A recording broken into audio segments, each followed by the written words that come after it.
Ladies and gentlemen, welcome to Sessions Cafe, brought to you by Intrigue Magazine. I'm your host, Kerry D. Singleton, and today we have the honor of having my good friend, Deborah Coco, on the show. How are you, sweetie? I'm feeling good. Yeah, you can clap it up for yourself, yes. You have to clap for you, right? Absolutely. It's been such a long time since I've seen you. I know. And you're still doing great things. I'm so inspired by you. Thank you. I'm going to be honest, Deborah. Thank you. I'm really inspired by you.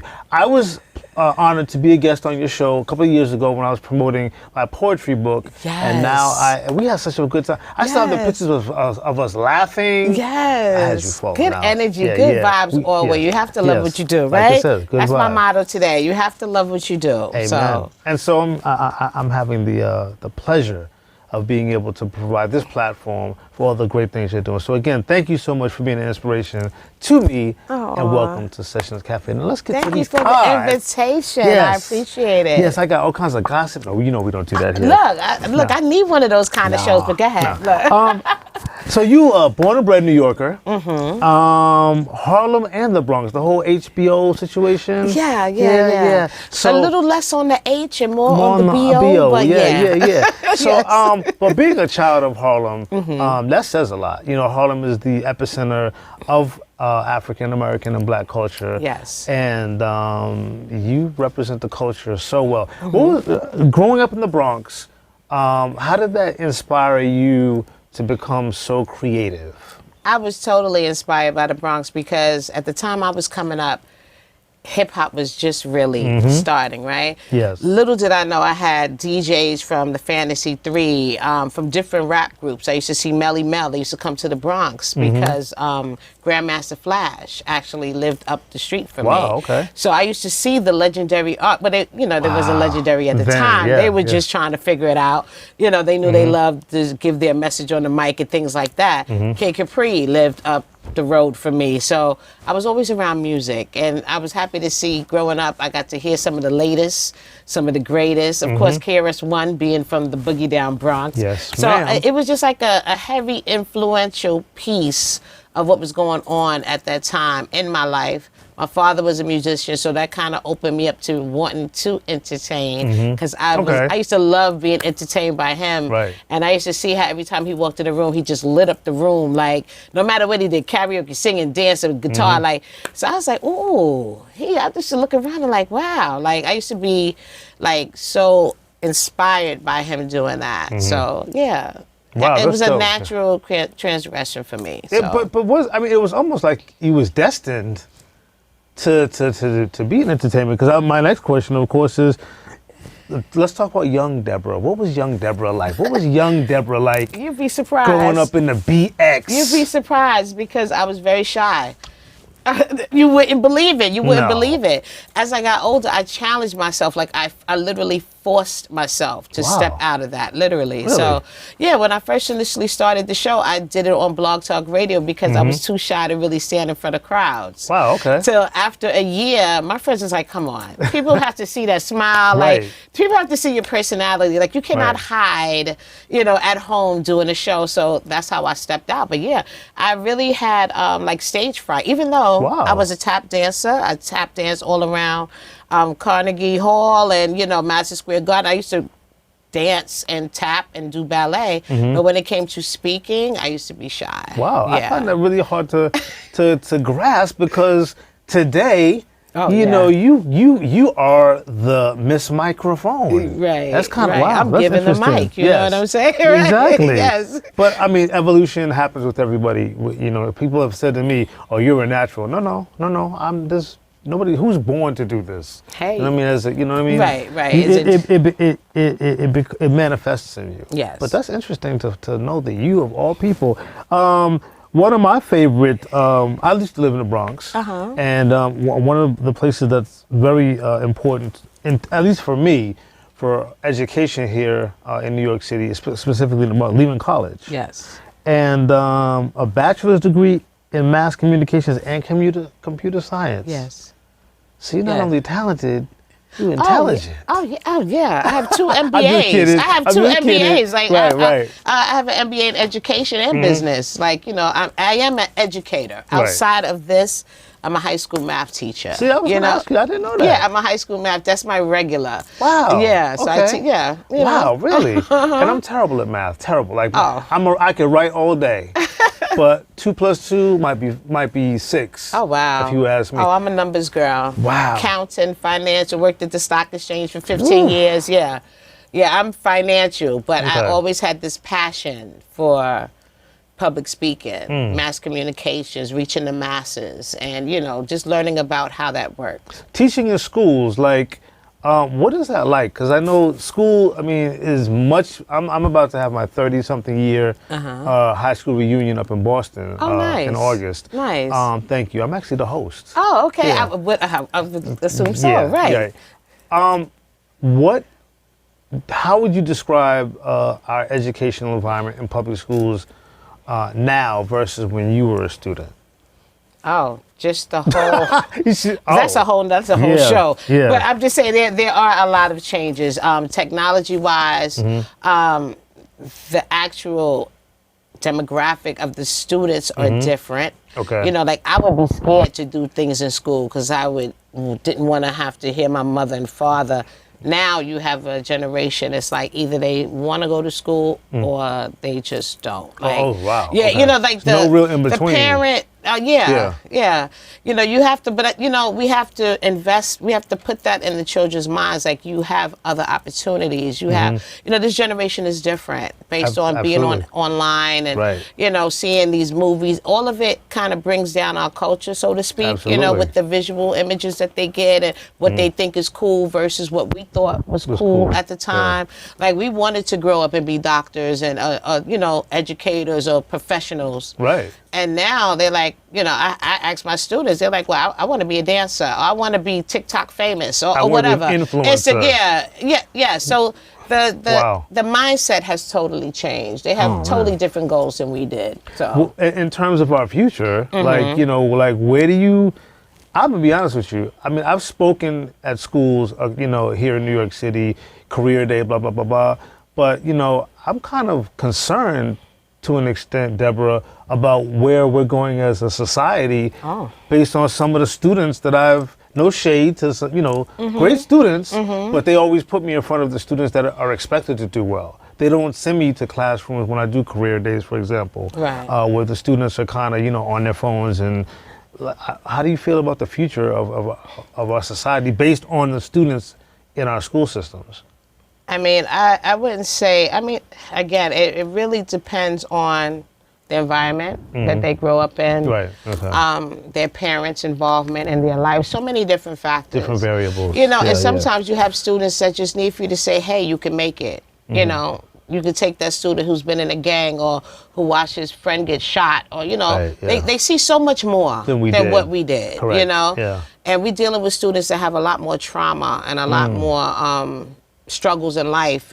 Some students are doing really well, don't get me wrong. Right. But I'm saying the population in my school, it's like I have to sit down with you and say, how are you feeling today? Did you eat?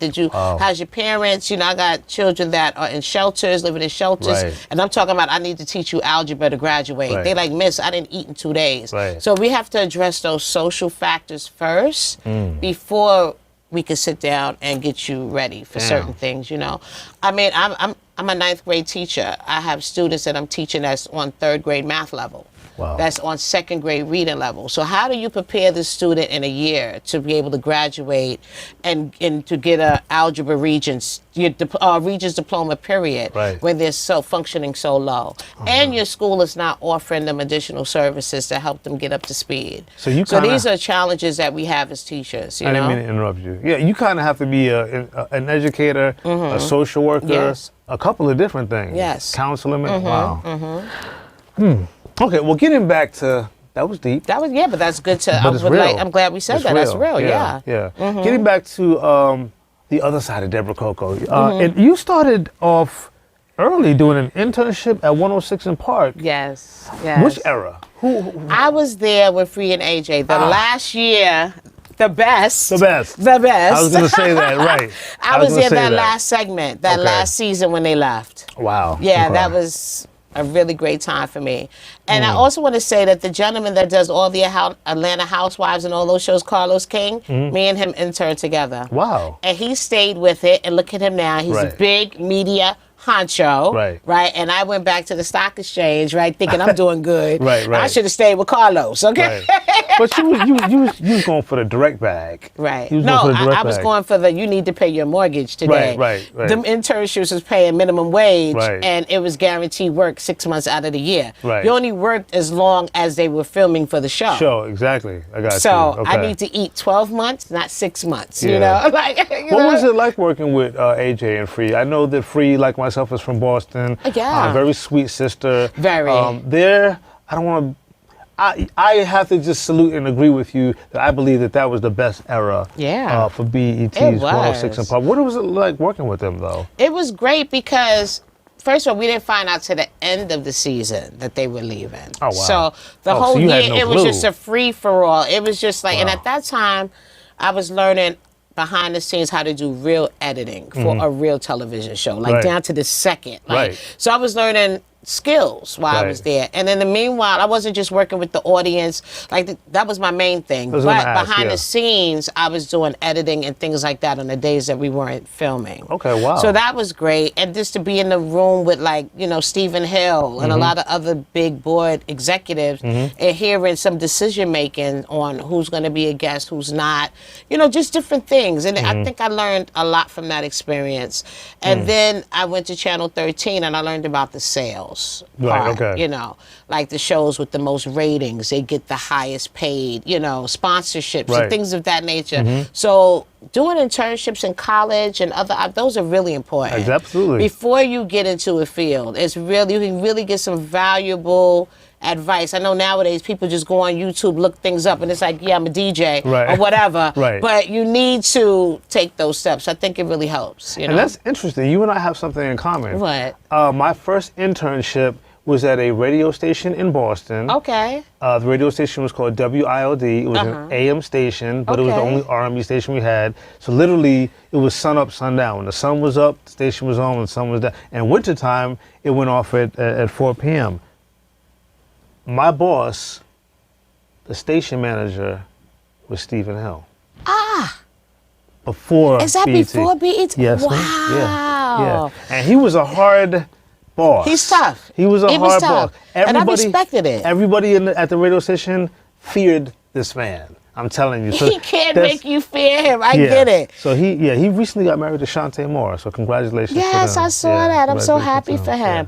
Radio stations are a different breed, Yeah, right? absolutely. And this was back when, we still had trade magazines. Right. When radio was really radio. Did you have like the printout of the Yes. different radio stations and all the different? Because it was different. You would physically have to mail. You had to mail records out. Yeah, I It know. wasn't like hitting the button. This was back in the early 90s. Yes. Listen, we got so much more to talk know. about. So stay where you're at. We got so much more with Deborah Coco here on Sessions Cafe. We'll be right back. Yes.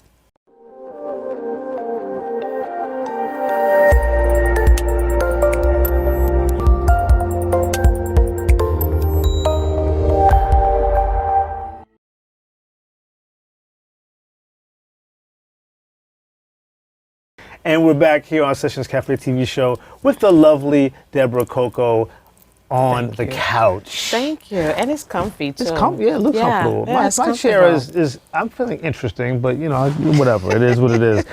Just Give Me the Mic debuted in 2011. Yes. I want to say, sister, your show is like, I know people don't say the bomb anymore, but seriously, you had a dope show. Thank you. How did you start? And let's talk about the launch and early years of Just Give Me the Mic. Let's talk about that. As I mentioned, I started in Blog Talk first. Mm-hmm. That was I was in my pajamas, like, yeah, everybody, welcome to Just Give Me the Mic. Right. And I'm like, bonnet on, Right, you know what I mean? right. So Can't nobody see right, you, Right, so, right. I was yeah. just really looking a hot mess, but I was doing a good show. Right. My first guest was like Grandmaster Caz and all those Right. guys. It was fun. So then from there, I think Ustream. Anybody remembers Ustream? Yeah, Ustream. Yeah. It was Ustream where they could get the visuals. So then I ended up doing a show on BX Records that was like the basement. So they had created like a booth for me, and I had my couch, and I had a female DJ Enigma, and we would have our guests come, sit on the couch, do interviews, and they would go in the booth and perform. Okay. So it was like that. I did that for like a year or two before I made my way to Bronx Net Studios. Yeah, because just give me the mic. Went to TV. Yes. And yes. That transition, was it easy for you, or was it kind of like, was you a little apprehensive or no? No, it was easy because of the Ustream. Okay. I already had been doing, it was like I was gearing up for it. Right. I was already doing the live factor. Then we had where people, the audience could actually be part of it. They can ask questions. We used to have polls. Like the gentleman that was running that studio, he was very tech savvy. So we had all kind of voting. It was like our audience was engaged. It was part of the show. Interactive show. It was very interactive. Okay, so that made me comfortable enough. So when I made that transition, it was smooth, So, and then I also, when you do the shows, you have to get production certified, field certifications, and things like that. So you get to learn the behind the scenes as well. So if you already got that front of the camera presence good, and down pack, it's easy to put a whole production together. Perfect training ground. Perfect training ground, yes. 2012, you co-hosted 16 Bars. Yes. On Video Music Box. Yes. With Uncle Ralph McDaniel. Yes, shout out to Ralph. Shout out to Ralph. Yes. Awesome talent. And even more importantly, he's an awesome person. Yes, he really is. In fact, the first time I met you was at an event that you were doing with Ralph McDaniels, years before I was on your show. Okay. It was the first time it I might had have been a 16 Bars. I think it might have been, It might have been. So it was like a hip-hop show that I was doing. Exactly. Yes, So what was it like working with him? Because the thing about Ralph is he's the consummate professional, but he's super humble. Yes. Yes. And really cool. What was it like working with him? It was great. I mean, I did the segment for him for 4 years, and he gave me like free reign to do. Like, I think maybe once or twice he was like, "No, Coco," like, or whatever. But the whole premise of the show that I did for him was to bring, independent artists with legends. Wow, okay. That same concept, that bridging the gap type thing. So cool. I used to surprise Ralph every taping and invite a classic artist like Drez, Mr. Cheeks, all these artists that he may not have spoken to in years to show up and be a special guest. Wow. And everybody was pulling. They like, what, for Ralph? Okay, what time, what plate? Everybody was showing up. So the artists, independent artists, really had a chance. They was just like blown away because they was happy to meet Ralph. Of course. They probably wasn't the generation that was running home watching Ralph, but they knew about Ralph because their parents was the generation running home watching Ralph. So it's like either they was or their parents was. They was very familiar with the show, but the opportunity to meet him, knowing that this man launched a career of so many important people like Wu-Tang, like so many artists, Ralph helped to launch their careers. So they were happy just to have an opportunity to meet him.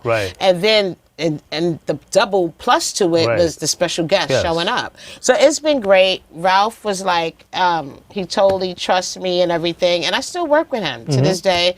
I still come out. Sometimes I do like, the camera hosting for him, or I help him behind the scenes with production. Events. Yes. He just had a Showtime special that Nas did for him that came out about a year or two ago.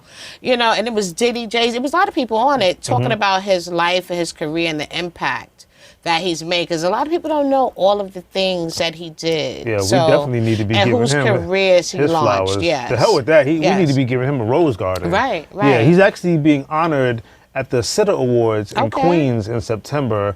The 2024 Sitter Awards, which is an event that they have every year in Queens that honors great people. Good. And I know that he's being honored this year. So shout out to I might be there. I might have to show for that. Right. Because I'll be hosting the gold carpet. Okay. So I want to do your interview. The gold carpet. Okay. Yeah, that's what they do. I'm wearing my gold shoes on the gold carpet. Okay. Let me.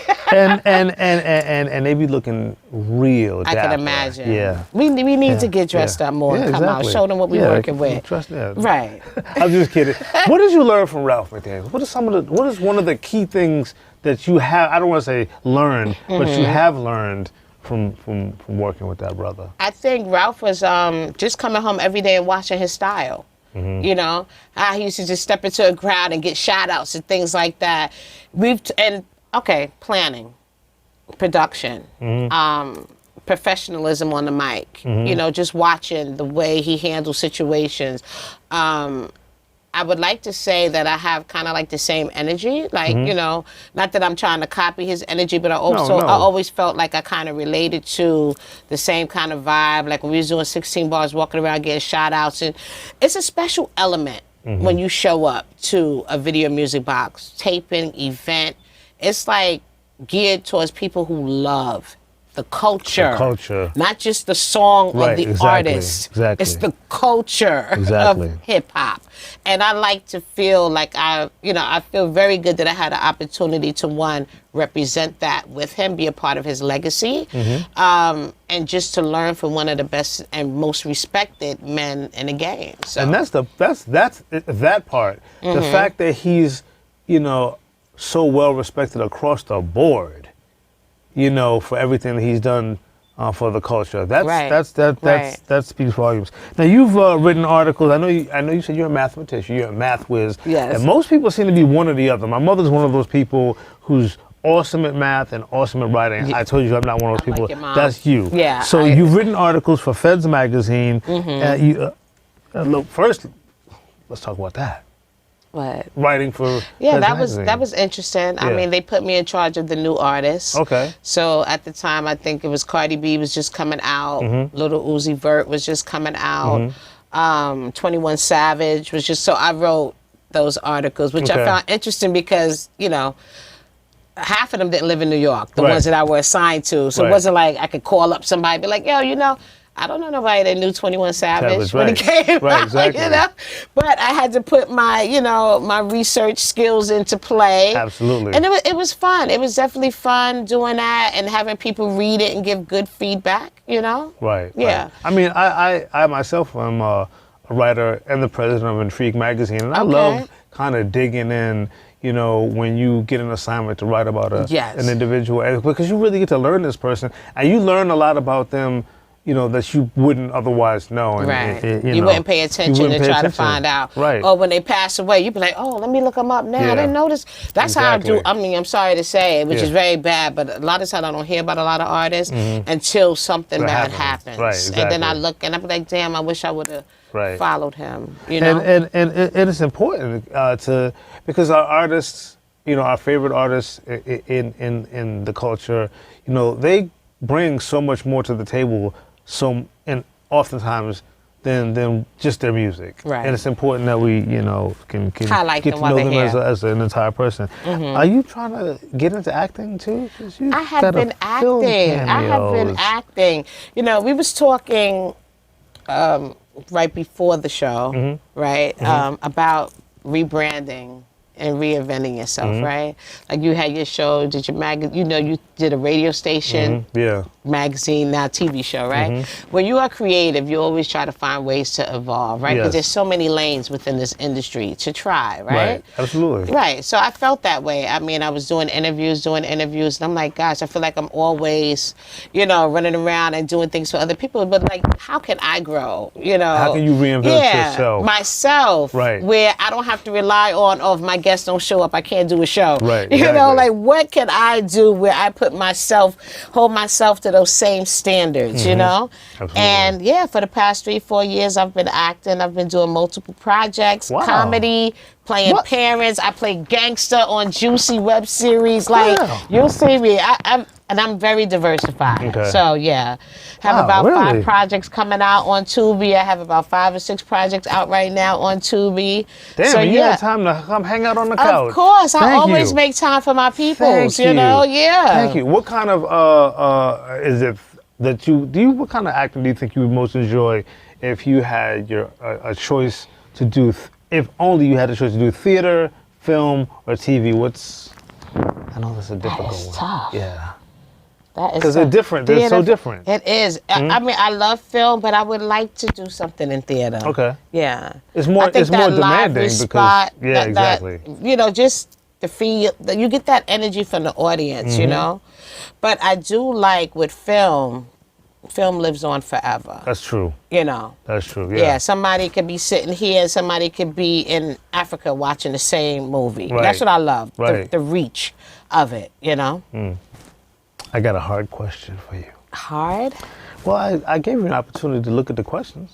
I only went to the second slide, I swear. I didn't Well, see see, the you rest. didn't look at card number 6, which says, so your career is legendary. Best celebrity interview and worst celebrity interview. My best one was El DeBarge. Okay.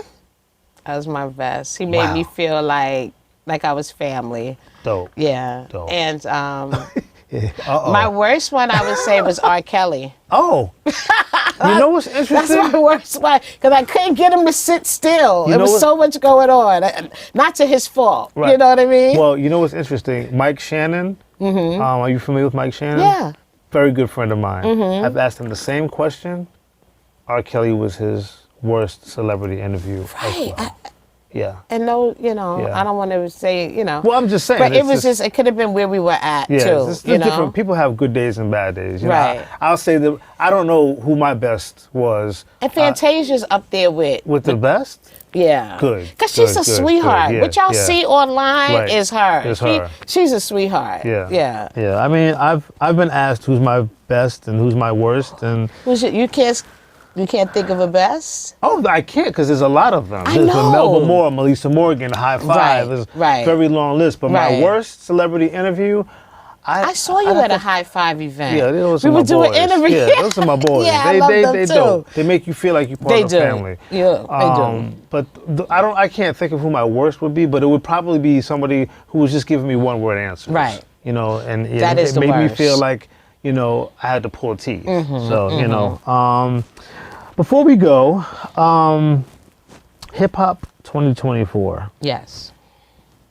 What are your thoughts?